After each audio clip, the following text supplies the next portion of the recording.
అవునండి, నేను నిజంగానే సంసారానికి పనికిరాను.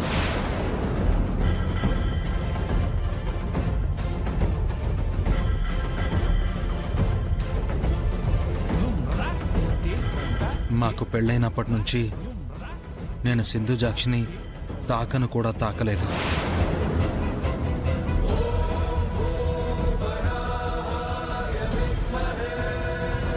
ఒకే మంచం మీద మేమిద్దరం కలిసి పడుకున్నదే లేదు.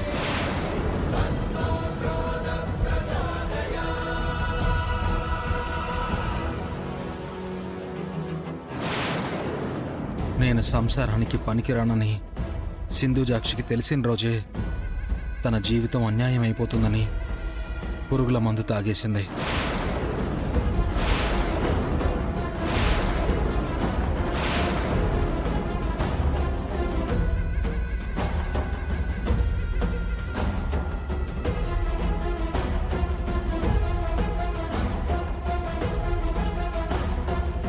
రేపటిలోగా డివోర్స్ పేపర్స్ మీద సైన్ చేయలేదు అంటే రేపొద్దున్న చూసేది నన్ను కాదు, నా డెడ్ బాడీని.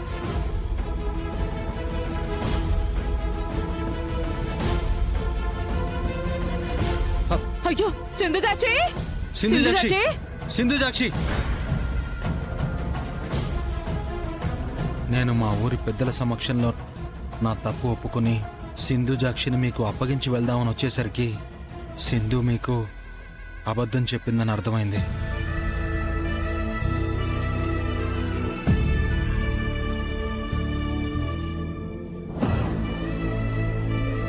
మీ ఆనందాన్ని పాడు చేయడం ఇష్టం లేకే ఆ రోజు నేను నోరు తెరవలేకపోయాను. రేయ్ రేయ్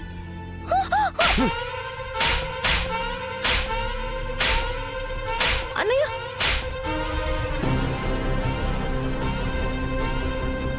కొయ్య మనం తీసుకున్నా అందులో గోపాలే పట్టాడు. ఇక జరగాల్సిందే మీ నాన్న వాళ్ళే చూసుకుంటారు. నువ్వు మాత్రం ఈ విషయంలో నోరు తెరవకు. మా నాన్నగారు సింధుజాక్షి పెళ్లి నీతో నిర్ణయించినప్పుడు కూడా మేము ఎవరు ఏంటి అని కూడా ప్రశ్నించకుండా ఈ పెళ్లికి ఒప్పుకున్నాం కదరా.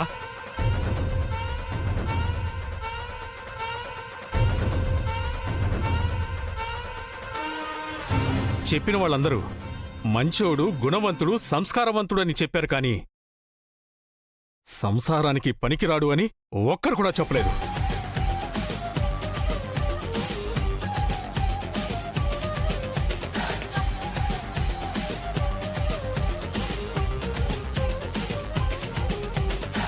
ఊర్లో వాళ్ళు చెప్పలేదంటే ఒక అర్థం ఉంది.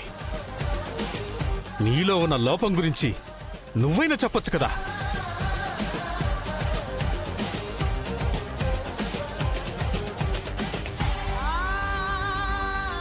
అన్యాయంగా నా కూతురి గొంతు కోసేసావు కదరా.